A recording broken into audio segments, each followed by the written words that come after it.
LP school teacher തസ്തികയിൽ നിയമന സ്തംഭനം അവസാനിപ്പിക്കണമെന്നാവശ്യപ്പെട്ട സമരം ശക്തമാക്കി PSC rank holders.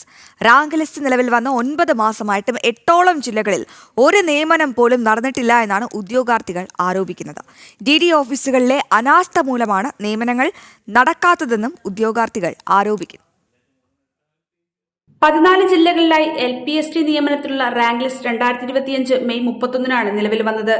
Rank list നിലവിൽ വന്ന് 9 മാസമായിട്ടും 8ഓളം ജില്ലകളിൽ ഒരു നിയമനം പോലും നടന്നില്ല എന്നത് റാങ്ക് ലിസ്റ്റിൽ ഉൾപ്പെട്ട ഉദ്യോഗാർത്ഥികളുടെ ഭാവി ആശങ്കയിലായ സാഹചര്യത്തിലാണ് ഉദ്യോഗാർത്ഥികൾ കോഴിക്കോട് പ്രതിഷേധം ശക്തമാക്കുന്നത്.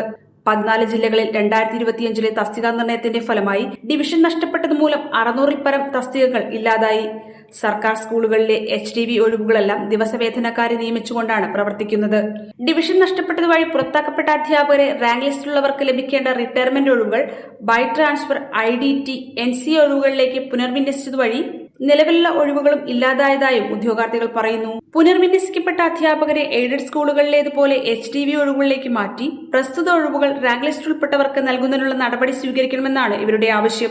സർക്കാർ ലോവർ പ്രൈമറി സ്കൂളുകൾ നിലവിലുള്ള അനുപാതം 1:30 അനുപാതം 1:25 പുനർവിന്യസിക്കണമെന്നാണ് ഇവരുടെ ആവശ്യം.